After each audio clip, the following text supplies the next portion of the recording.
evening, everyone. A warm welcome to our webinar on Intuitive to Intentional Parenting, hosted by VIBGYOR Group of Schools.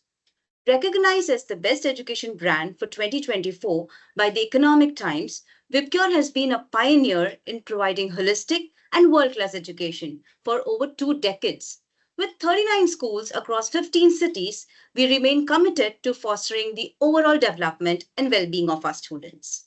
At VIBGYOR Group of Schools, we believe in empowering parents with the knowledge and tools to support their child's holistic development.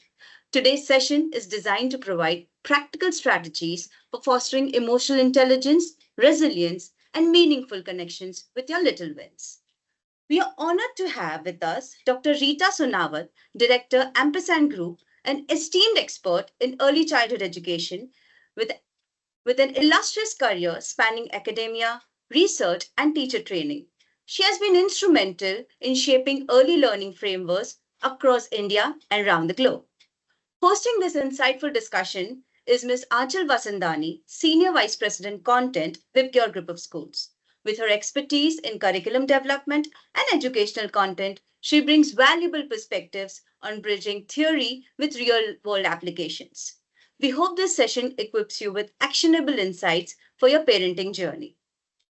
On that note, over to you, Aanchal ma'am. Thank you, Sneha. Good evening, everyone, and welcome to our today's webinar on Intuitive to Intentional Parenting, Nurturing Social Emotional Skills in Early Learners. Parenting comes with unique challenges today as parents are raising children in this fast-paced and digital world where emotional resilience, empathy, and self-awareness are more than important as ever. Children are born with a multitude of feelings and emotions, but are not equipped with skills to manage these feelings and emotions. In today's discussion, we'll explore practical ways to foster social emotional intelligence in children while balancing the demands of modern parenting. We are privileged to have Dr. Reeta Sonawat with us to explore this crucial topic. Dr. Reeta Sonawat brings with her a wealth of experience in early childhood education, and I'm really excited to delve into her insights on how we can create environments that support the social and emotional development of young children. So let us begin.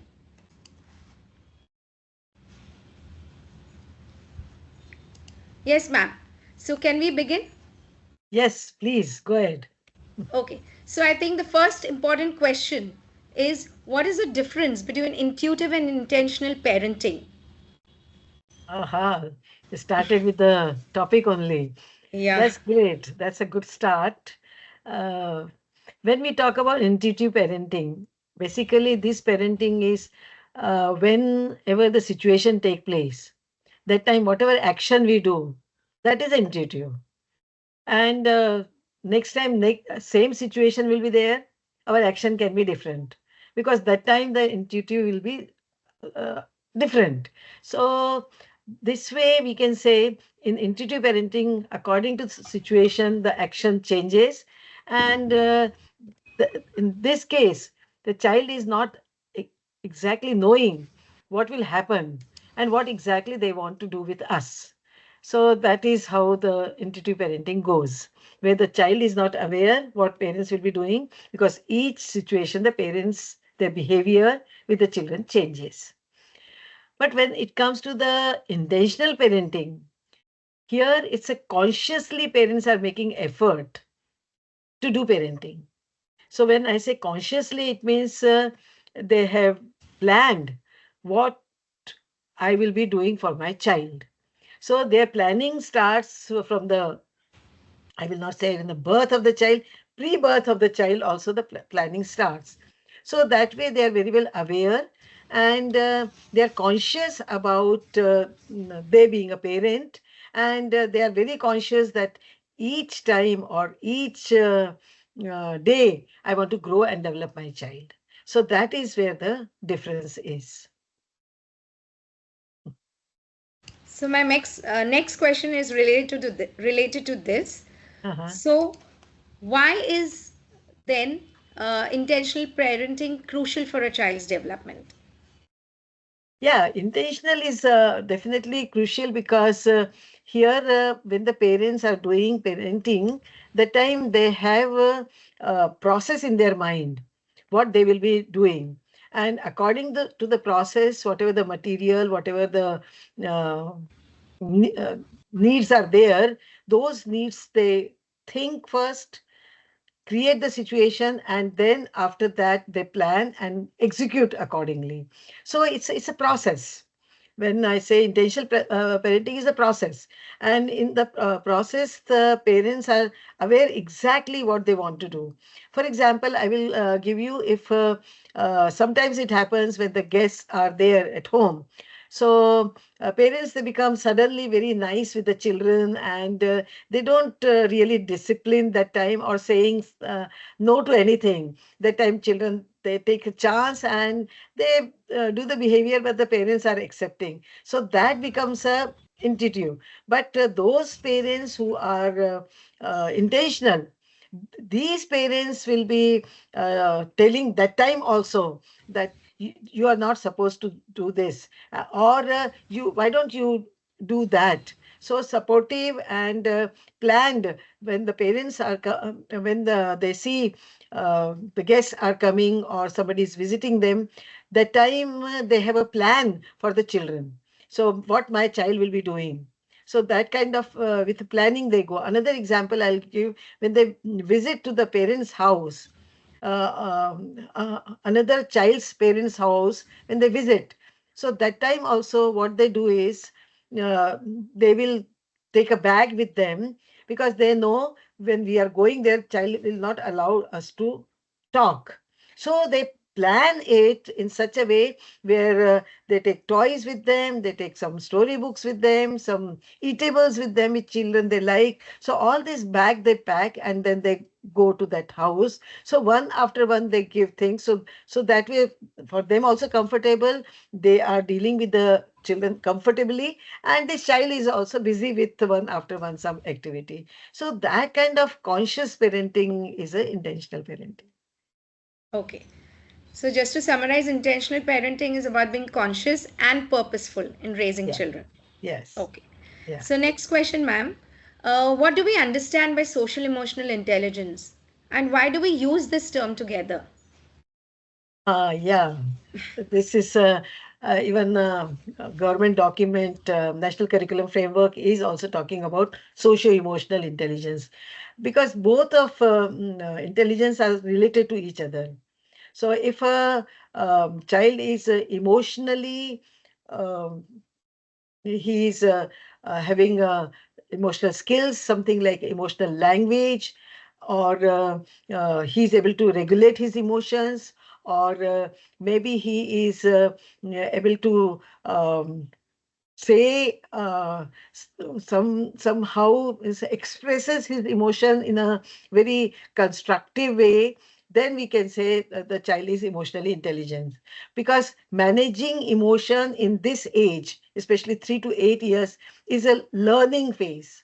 And this is the time when they learn from parents, they learn from the society, they learn from other children. So like this, and teacher plays a very significant role in this learning process, because if she uses the emotional language with the children, then a child will also use emotional language. So emotional literacy becomes a very important in this particular stage.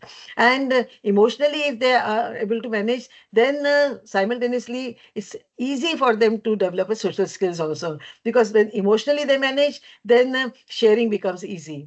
Because whom we share, we also share with the people whom we love, whom we care, then it is easiest to share. But if you don't like people and somebody tell us to share, it becomes difficult. So similarly with the children also, sharing, friendship, cooperation, collaboration, they do when they are emotionally secure. So that is the time it's easy for them. So that's the reason emotional and social goes hand in hand together.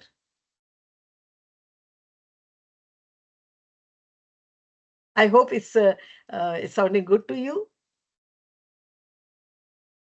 I said, yeah, and it's incomplete without each other.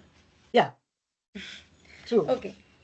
So, next question is, ma'am, can children develop social emotional intelligence? Yes, yes, definitely. Both the intelligence can be developed, and this is what we have seen also when we assess the children in a school setting, especially.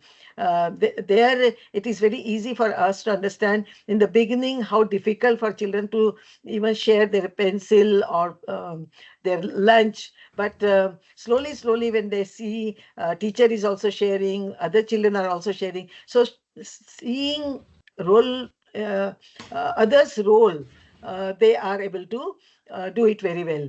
So that way, best learning is taking place when the children are doing role plays, which we call it social dramatic play in school. So in a social dramatic play, you will be seeing when they are in a different role. So in those roles, they sometimes act like a parents, like a sibling, like a friend. So those roles they go. So their language changes. It's not their language. According to the role, they are using the language, and then this language becomes their language. So that way, their social and emotional both development in the role play. You will be seeing in the month of March, April when they do the role play. That time emotional state is very different. But when it comes to the January, February, you see the change in child in social and emotional, and this change is coming basically when the children are learning from the environment. And environment is a full ecosystem, I can say. School is one part, but the family, parents, society, community, wherever the children are going for their meeting their friends, they all play. So complete ecosystem is playing a very significant role in social emotional development. So it can be easily developed in children. So true, ma'am. Even at VIBGYOR, we introduce different emotions through a lot of stories and engaging activities, Yeah. thus providing them with opportunities to understand, express their emotions. Yes, yes, yes. So, my next question is, how does a child's emotional intelligence impact their academic success and relationships in the long run? Since you've been a professor, ma'am, in early childhood education and development, is there any research to support this? Yes, yes. There is a research which is definitely supporting. If the parents and teacher, they work hand in hand with the children, it means together when they work with the children, then the child's academically children are better. So this is there is a correlation between the uh, uh, teacher and parent both involvement together, and they speak the same language to the child. So, and that is the reason we always say it's always good if parents they are taking interest in school program, interest in school activity, and taking part whenever the school is asking them to take. So those parents, you'll be seeing invariably those parents who take part and they are related to the school, and they are the one who talk very positive about the school. Their children are mostly doing better. So this is how the even the research also show. And very interesting thing, another research which has shown that if the parents they say, oh, I'm very weak in math, my math was bad, or some parents will say when they are talking to each other, oh, my Marathi is very poor. I can understand, but I am not able to speak, and I don't like it. And you see, direct Children will relationship pick with up, the yeah. child will not like that language, or child will True. not like that subject. So we need to really understand, and research is also giving the same direction. So we need to be really very careful that child should be centered, parents and school work together for the child's development. Okay, now let's go to some practical strategies for parents. So, Okay. one question related to that. If a Uh-huh. child throws a tantrum in a mall or a shop, how should a Mhm. parent respond in this situation? That's a very interesting Yeah, question. and, I think and I many, can say a very tough question yeah, because, we've seen this in malls and all children throwing tantrums lying down on the floor. yeah. So the first thing is When the what happened majority of the time, when the children they show tantrums, then parents they get very ashamed what is happening, others are seeing, and then they somehow please the child in that situation. So it doesn't work that way. So first thing is, when the child is showing the tantrum, you need to be calm, you need to be composed, and then hold the hand of the child, and then still he is showing the tantrums, then tell him, what you are saying I'm not able to understand. You need to speak little low, and your voice should also be low. So with the low voice, you are asking the child's voice go low, then again slowly, now I'm able to understand. Yeah. So what you are saying, you want to have this toy, but we will go and first see the toy. And if you think so, it's very important to have, we will decide there only. But like this, if you behave, we are not going to work on it. So once he is calmed down, then he is ready to communicate. But when he is up in a tantrum, that time, whatever you are saying, it doesn't go in his brain. So that is True. the time. Don't say anything. Don't try to use your any language with the child, because he is not going to listen unless and you say, I'm not able to understand you. Your language is not clear. You're shouting more rather than speaking. Right. Need to speak. So slowly bring them down, and then once the communication is taking place, then it's easy. So the key is to not react but respond at that time. Yes, yes. Okay. So next question, ma'am, is how can parents model emotional regulation? Um, uh, See, very it's very difficult at home, but I'll say very easy in the school. Why I'm saying like this? Because at home, uh, uh, parents they themselves have to regulate their own emotions. So and children they are imitating parents, and this imitation you can see when the parents are not regulating, and the way they are expressing their emotion, similar way in the role play they express in school. True. So it shows that through imitation the learning is taking place. So this kind of learning which is taking place in child's life becomes a neuron connection. So brain has a neuron connection, and this connection becomes so strong. So right now they are showing in the role play, then they are showing with the other children also. So like this, it becomes their behavior. So that is where I can see the major thing which I have seen in most of the children. Yeah, definitely. So I think if parents are calm and they set an Yeah, example, children yeah, will pick up from there and they will also yes, learn to stay calm and they'll develop composed. better social emotional intelligence. Yes, yes. Okay, next question, ma'am. Many parents struggle with setting boundaries while being emotionally supportive. How can parents set firm boundaries as well as discipline their children effectively without resorting to punishments or shouting? Actually, if you read a book written by Catherine H. Reed, Nursery School as a Lab, and in that book, full chapter is setting boundaries, because even children like boundaries. So that is very interesting thing to know. In a limited boundaries, they feel free. So if boundaries define them, then the security is helping them in learning and behaving in the proper way.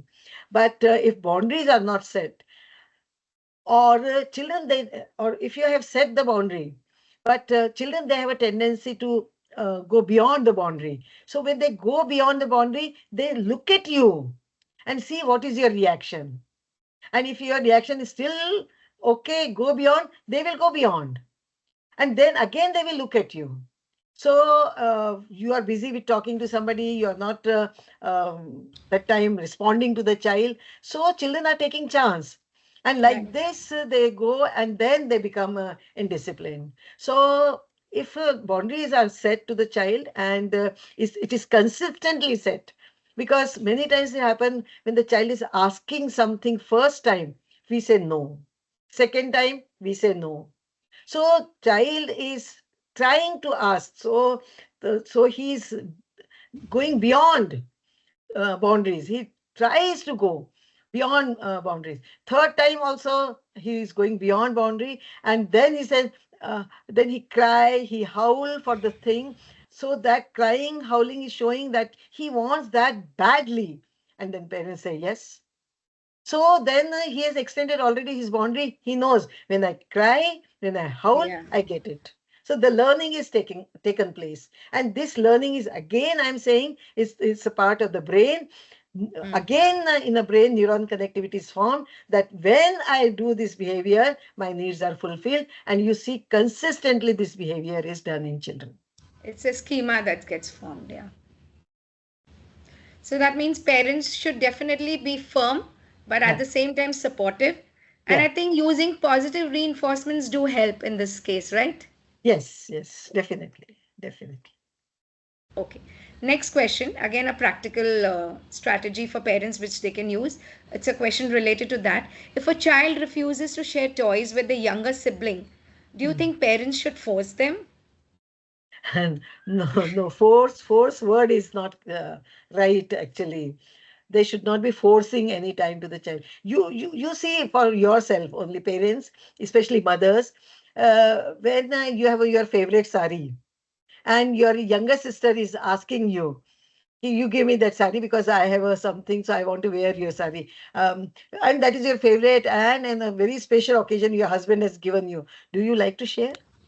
So similarly, for the children also, they have some toys which are their favorite toys, which they really don't want to share. And if you're forcing them to share, then they will never like it. Only thing is you need to have other strategy where you can talk about the sharing and caring and other things, and then children they learn from other things like correctly you said about the stories, about the rhymes, about some activities where you talk about sharing and caring, all those things, and from that those examples you bring at home, then only it will work. But forcing will never work, and then the harm is there is a possibility that children can get a sibling rivalry. So don't go into that thing because it is harmful for the child and harmful for the sibling also. So forcing is not good at all. Yeah, so sharing can be encouraged through modeling as well as praising their efforts, even if they've done a small bit, Oh, yeah, yeah, rather than forcing compliance, yes, right? yeah. Yeah.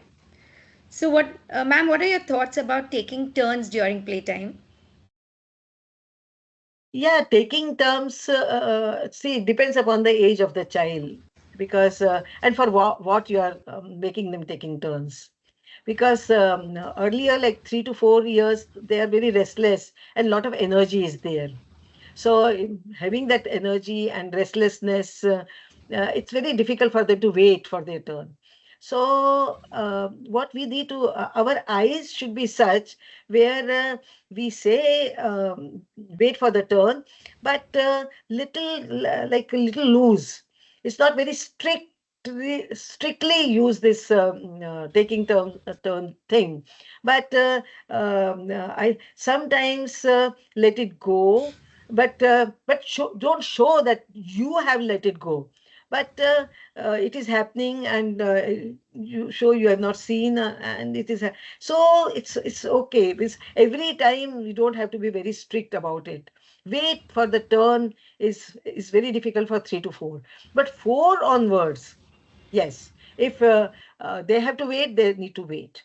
And 4 onwards, even and 3 to 4, they learn to do it, and 4 onwards, they start behaving.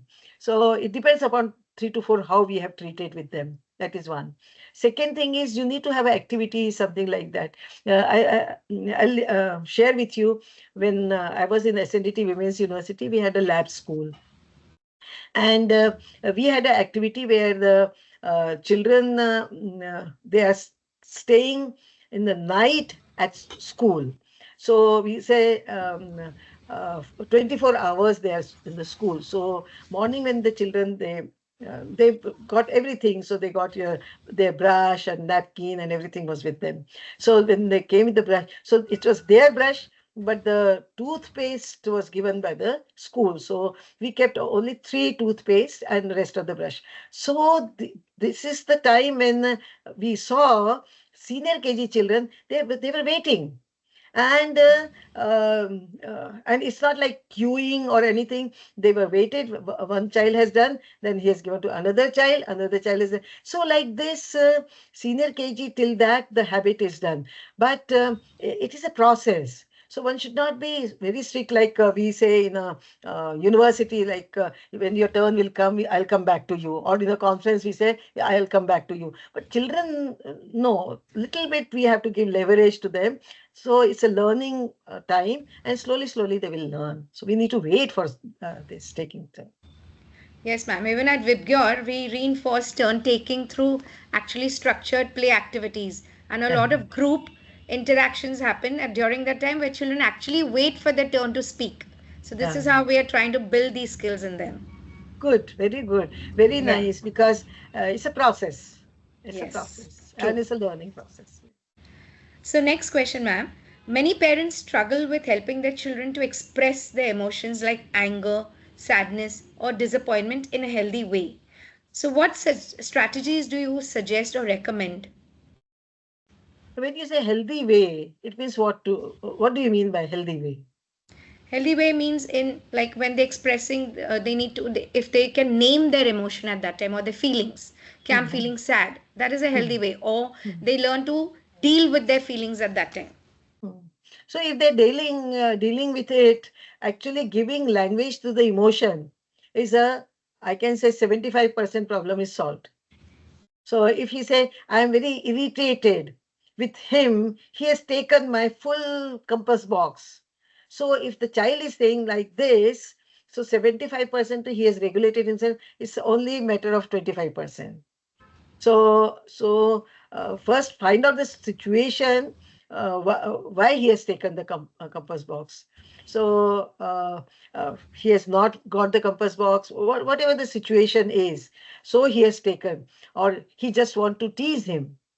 So that's the reason he has taken. So we need to know the cause here, because in such situation, cause is very important rather than our whatever we are taking the strategy or the answer which we are giving to this situation or solve the problem.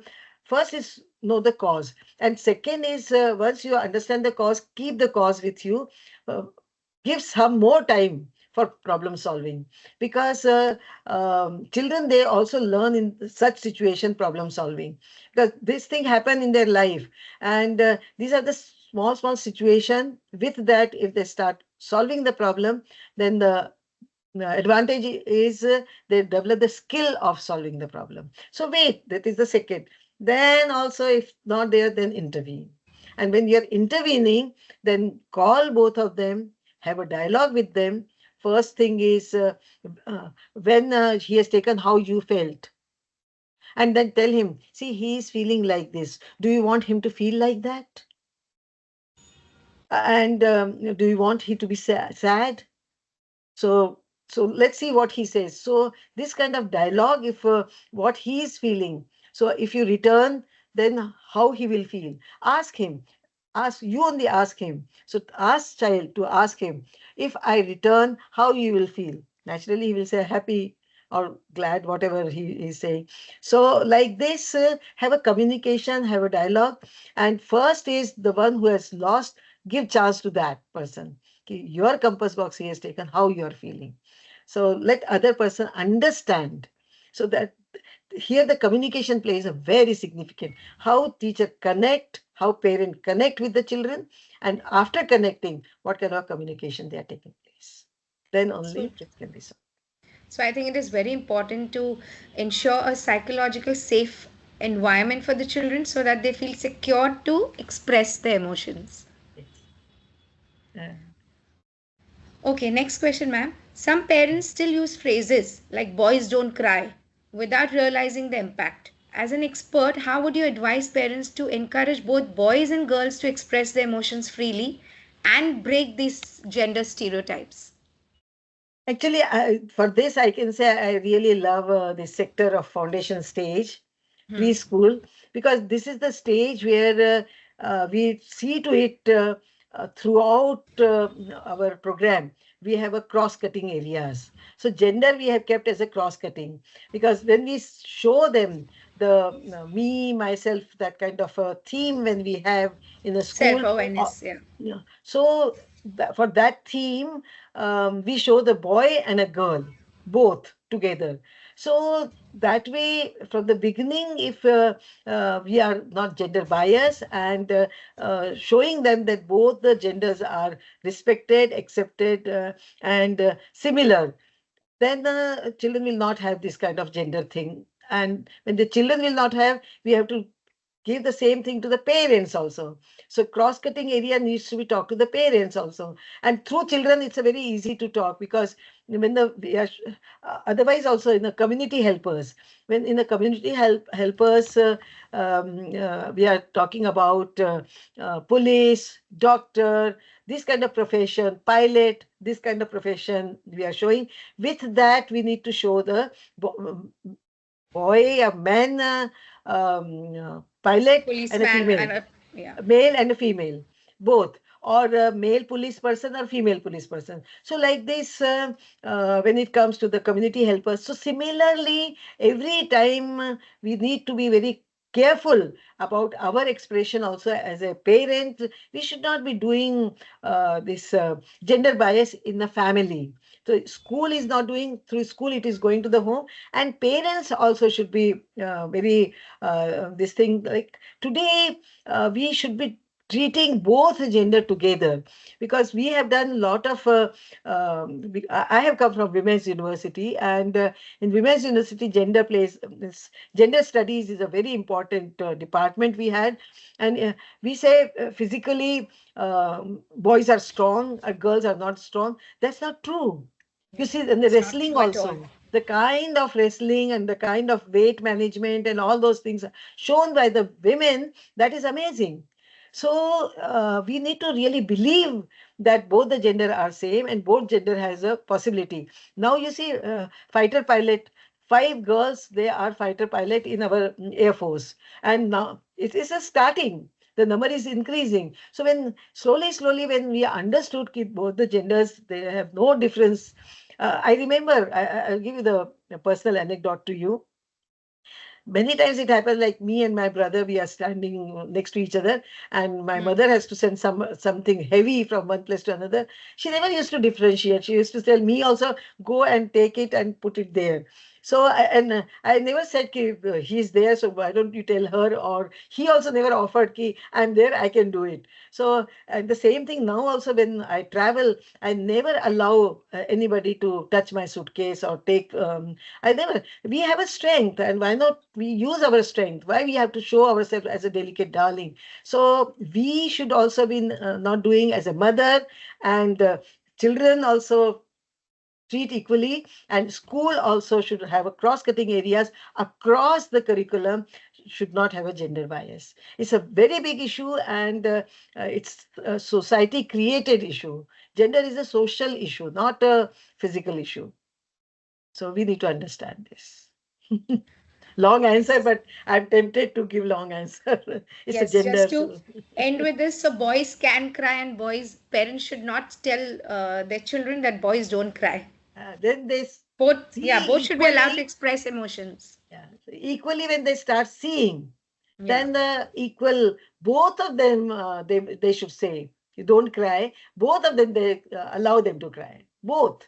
So it's not like boys they are crying, so we are not showing sympathy, and girls they are crying, so that also should not be there. So when it comes to crying, allow both. to cry and allow both to express, because it's also one way of expressing your sadness. Okay, ma'am. Now let's take some questions related to challenges in modern parenting, and that means digital distractions which parents are facing today. So, Okay. with increased screen time and digital distractions, how can parents ensure meaningful emotional connections with their children? See here, this is a very important topic, and this issue is raised many times in many platforms, I can say. So that's the reason I have to read a lot. So there was an article which I read from the American Academy of Pediatricians. So they Hmm. have this association where this academy is doing research on screen time and all those things. So one of the researchers which has very clearly mentioned, otherwise sometimes you see they take a balance between their expressions, but one of the research has taken a stand very strongly. They said till second birthday, no screen time, absolutely no screen time. And we think so, we show our we are just using to show the grandparents, because grandparents stays far, so we are using that. Screen is screen, for any purpose you are showing, screen is screen. That is one.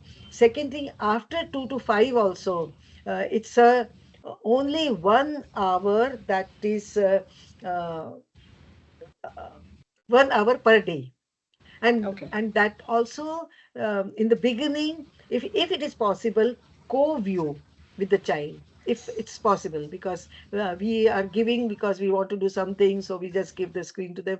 Co-view with the child, so when you co-view, you discuss with the child what is there, what you are watching, why you are watching, what is happening there. So they will be seeing that those things when they are watching. It's not the passive entertainment, Hmm. but when it is given the time to them, 1 hour in that co-watching, start with co-watching, I'll say. And then once they will start seeing all those things which you have talked to them, then you see this 1 hour will be productively used.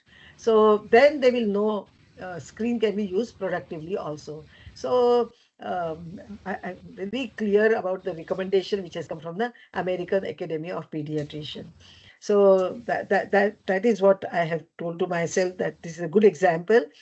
And this co-watching is developing the bond also between the parents and a child. So do it, enjoy it.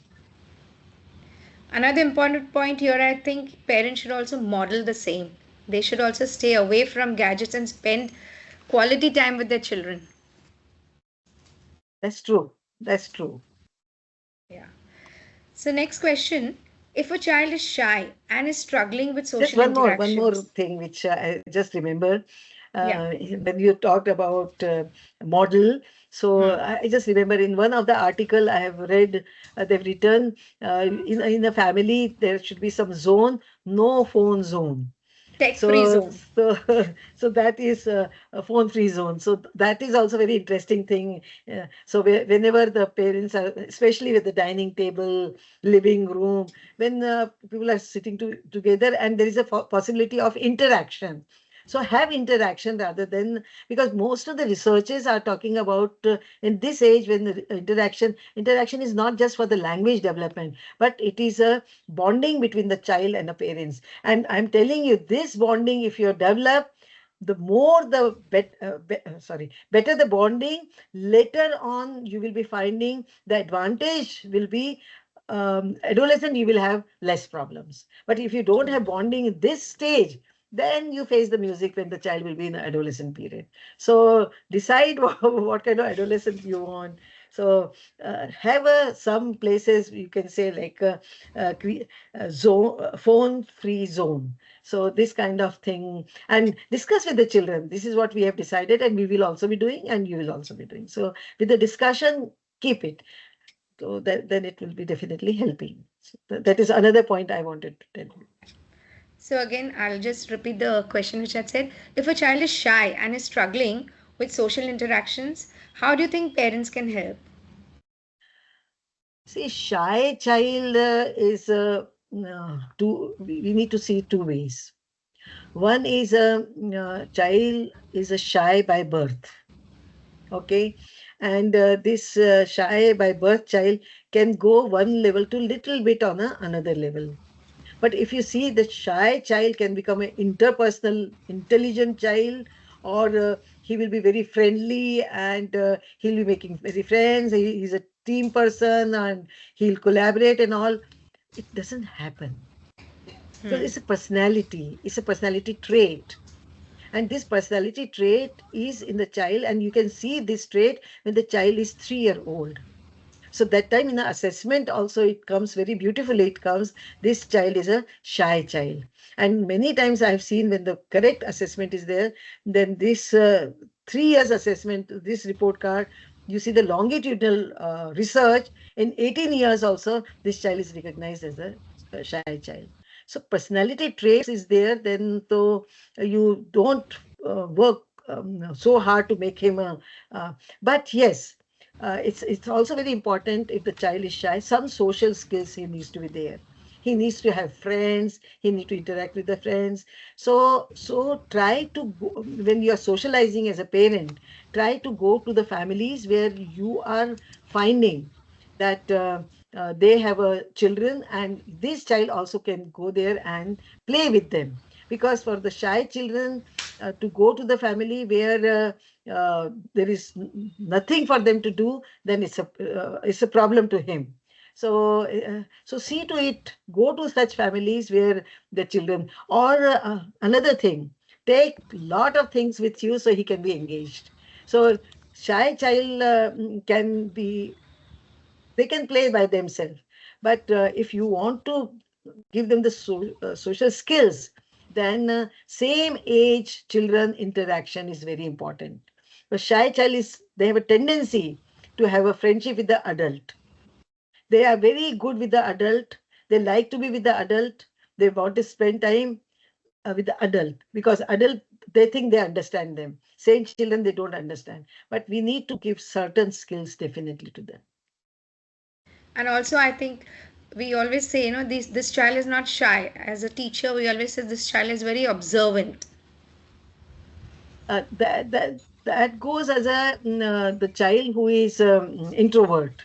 So shy is different, introvert is different. So those who are introvert, they are more reflective, more observant. They are different, and they remain the same. It's for them changing is also difficult as shy children. But shy child still can adjust with other children. This introvert have more difficulties because they sometimes vocal in their with the language. They said, I don't like it, I will not sit with that, I will not be doing in this group. They will be vocal, shy child will be quiet. So it's a difference between the two. Okay. So, ma'am, it has been 5 years since the lockdown. Do you still see any lasting effects on children's social emotional development? If so, how can parents address these challenges? Actually, this I can answer in two ways. One is there was a time when this lockdown period, some of the parents have used very constructively with the children, because they thought this is the time they got to spend with the child. So maybe they had a office duty where they were working online, but still they could give a lot of time to the children. So these children who got a lot of time with the children, and then second thing is that this is a time the technology has really helped them, because they could have interaction with other family members and all. So technology was used for that. And third thing is uh, uh, when uh,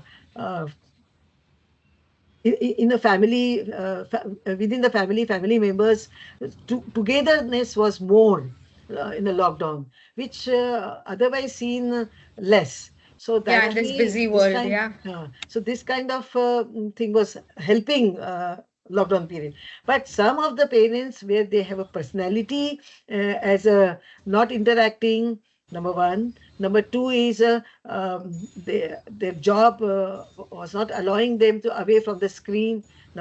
So then it was a problem. And some of the children, they were speaking before the lockdown, they stopped speaking. So that kind of impact is also seen. So lot of emotional social impact is was there because immediately after the this lockdown, there was a school. They have asked me to conduct a research on the children, the impact of lockdown on academic. So, but we cannot see the academic in isolation. So we have measured, we have interacted with the parents also, and try to understand what was the issue. So there we came to know that a lot of children, they have shown problems, behavioral problems. So some of the children, when they came to the school, they were not enuresis, we call it.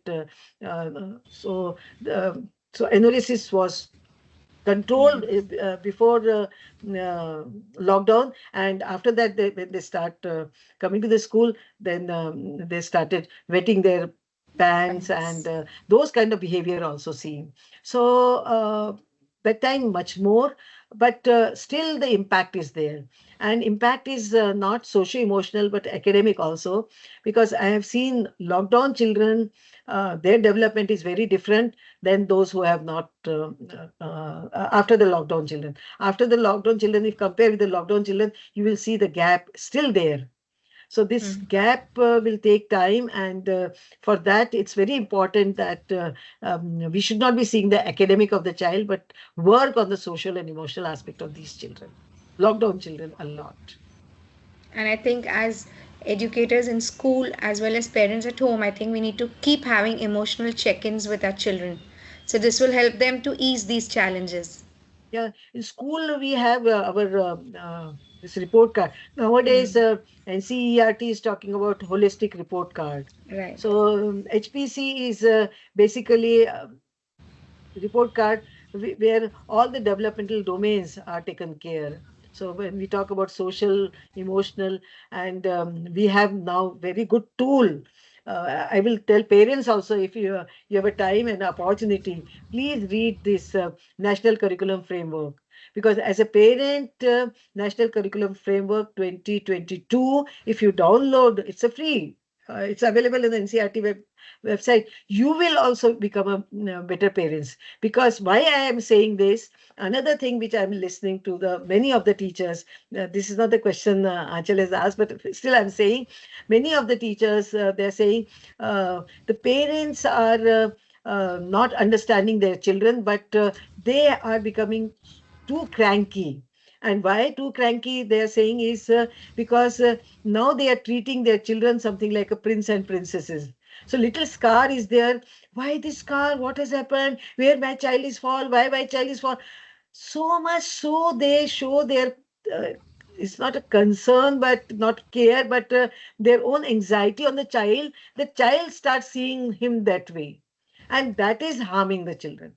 So parents, we need to be having a balance when we are dealing with the children. Our also emotional balance is very important. So lockdown has an impact, and still we need to work on it. It will take some more time. So now, ma'am, can we take one or two questions which parents have put in the chat box Yeah. before I I'll just check. Otherwise, I request parents please put some questions that you want to pose to Dr. Sonawat in the chat box. We can take it up now.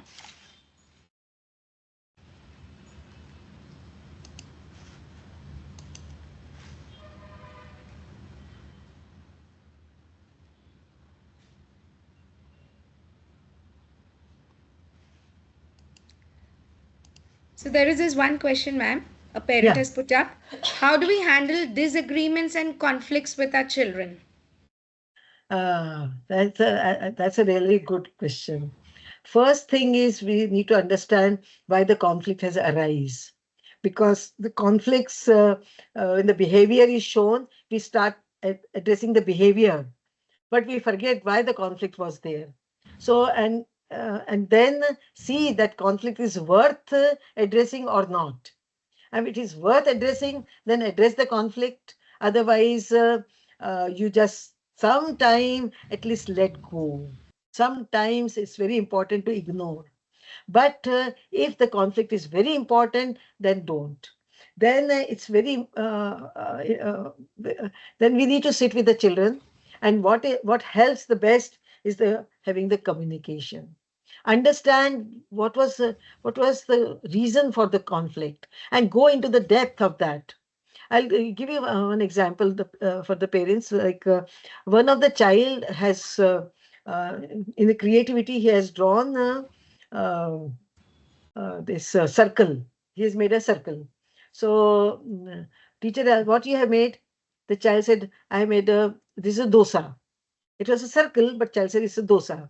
So, teacher asked, you like dosa? Child said, I don't like dosa, but my mother forced me to eat dosa. So, I made dosa. So, the conflict is for what? For who? What is the reason? So reason is worth taking. That first thing. Second thing is support child. Uh, whatever the impact is there on this conflict, support the child. Be with the child, because now you understood it's a very trivial reason for this conflict. Support the child, and if the reason for the conflict is more, go into the depth. Then give more time. So, more time, it means you involve in it. Personally, you need to involve in solving the problem. So, so that way you need to go step by step, understanding the depth of the conflict, and then go accordingly. So I think collaborative problem solving will help in resolving the conflict easily, where parents and children can together collaborate and resolve it. That is the Okay, third level conflict. yeah. First two level. Okay, there's one more question by a parent. She's saying, we say that kids model parents' behavior, but demanding for more is not with me or my husband, but the kid has developed, and to fulfill it, he may have all the tactics to get yes for it. See how he has learned. That first we have to see. You say you are not demanding, but your behavior is such which is encouraging children to be demanding. Maybe giving in very So, easily. so it's very important that sometime at least instant gratification should not be there. And this is a parent who is sitting here, so I will like to give you a very interesting. Uh, you may see in the videos. Some of the videos are there. Very interesting experiment has done where they kept some marshmallows in front of the child. Three children are sitting, and in a bowl they have kept the marshmallow. And they told the children that 2 minutes. If you not touch the if you not eat the marshmallow, you will get double whatever is there in the bowl.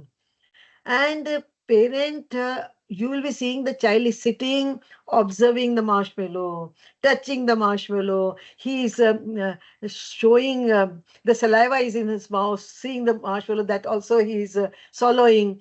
So everything is happening in, and it was videographed. So we have seen that every child is showing in a very different way that they want to have, but they need to resist because they will get double. It means this experiment is saying the child can resist. So whenever the need is there, immediately don't fulfill the need of the child. Because if you are fulfilling every need of the child immediately, then he will be demanding. And then for demand also, there is another thing. If you want to give it in a one go. If you don't want to give it, then don't go till the last. Show consistency, because children are manipulative by nature. So they know if mother is not giving, they will go to the father. And if father is not good, they will go to the grandmother. So they know from where we will get, and slowly the understanding is so beautifully built. After that, they will not go one to another. They go directly where their needs are fulfilled. So, parents, I will like to say, like, you need to have a consistency. If no is no and yes is no, yes, then the demand will be, they will know limit. And especially some of the strategies which I read in some of the books, when the mall culture has come and child wanted to have everything. So, one of the papers I read, research article I read, it's a very good research paper. There they have mentioned that you tell the child you have this 20 rupees, I can say, because they have written dollars. So, and you can buy anything. So, in this particular amount. So, child is buying, getting something, but when he's seeing something else which is more attractive, he's keeping the first thing back and the second thing he's taking. So, so again, he's seeing something more attractive, he's keeping that back. So ultimately, at the end, he has only one thing. So we need to have such kind of strategies which help children, but be consistent with your strategy. That is the key thing. Okay, there's a parent, I think Miss Ruchika. She's raised a hand. Can you put this question, your question, in the chat box? Okay, there's another question, ma'am. How do you help children who have been hit in the past learn to trust and feel safe in relationships, especially with their caregivers? So, no, first part is hit in the past. So I'm not very clear who has hit the child. Caregiver has hit the child or the parents have hit the child. I don't understand this thing. And if I see caregiver has hit the child and still the relationship is there, good relationship between the two children, they have a good resilience. And uh, they have a lot of love towards those people who care for them. So maybe it's a whosoever is this, the caretaker or parents. You see, even mother, just now she has beaten the child, and after that, the child goes to the mother and have a safety in mother's arms only, and cry that mother should take her. So just now she has hit him, but still he is. So children, they are, and this is we call it attachment. So when the children have an attachment with the um, caregiver or parent, that is the place they find more safe. So whatever is happening, still that place is more safe. And that's the reason we say, yeah, in our early years, whosoever is caretaker, she should be there long period with you. So then your problem will be solved. Okay, there's one more question, ma'am. How to raise the kid ambitious towards career? Your child is what is the age of your child? That also you please let me know. It's very important for me to know. I think the Because parent has not put the age, but age. Because see, if you are a mother of the foundation stage, I will say believe in school, because later on, whatever you need to have a uh, good career, for that foundation stage, or especially those school who are giving quality education. So there is an economist called Heckel. He has done a research, and he said if child is going to the quality preschool like VIBGYOR, then children will learn communication skill, team building, collaboration. So all those things for which later on for the job you require those skills. Those skills they get in an earlier stage. And then this Heckel, he's the economist basically. So he said, so whatever you are investing today, parents, on your child for the quality care, this child will be giving you double when he will be in a adulthood, because uh, the kind of skills and attitude he's developing from a quality school, that skill and attitude will help him to be successful in his professional life, whatever professional he's doing. And don't let children enjoy their school life, let children enjoy their pre-primary, and let them be happy. So happy child is more important rather than pushing them for the particular career. So true, ma'am. At VIBGYOR, we actually focus on developing 21st century skills because these are going to help them to deal with the future jobs that will come up, which we are not even aware today. Yeah, we don't know. Yeah, we don't know what the future is going to bring. Yeah, yeah. Okay, so we will now end the session as we wrap up this enlightening discussion. One thing is clear: intentional parenting is about being present, mindful, and purposeful in shaping our children's emotional and social well-being. By modeling positive behaviors, empathy, and fostering resilience, and by creating emotionally safe environments, we equip children with essential life skills to navigate their relationships and challenges with confidence. Thank you once again, Dr. Sonawat, for sharing such valuable perspectives, and to all of you for being a part of this discussion. I hope this session has empowered you all with the knowledge to create a nurturing and stimulating environment at home. Every small intentional effort counts. So, when schools and families work together, children will thrive. So, let's together build a future where our children grow into emotionally strong and socially intelligent individuals. Thank you once again for joining this session. Over to you, Thank Sneha. you. Thank you, ma'am. Thank you. Thank you very much. Thank you so much, Aanchal ma'am. Thank you so much, Reeta ma'am. Indeed, this was a wonderful discussion. So much to take back as a parent personally. Now, doing the formalities, as we conclude this enriching session on intuitive to intentional parenting, we extend our heartfelt gratitude to our esteemed speaker, Dr. Reeta Sonawat, for sharing the Thank you. profound expertise and invaluable strategies on fostering emotional intelligence and resilience in our young learners. A special thank you to Ms. Aanchal Vasandani for steering this session in such insight and clarity.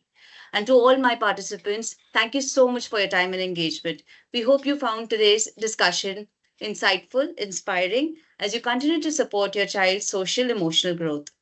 We would love to hear your thoughts. Please take a moment to fill the feedback form shared in the message. Your feedback is important to us.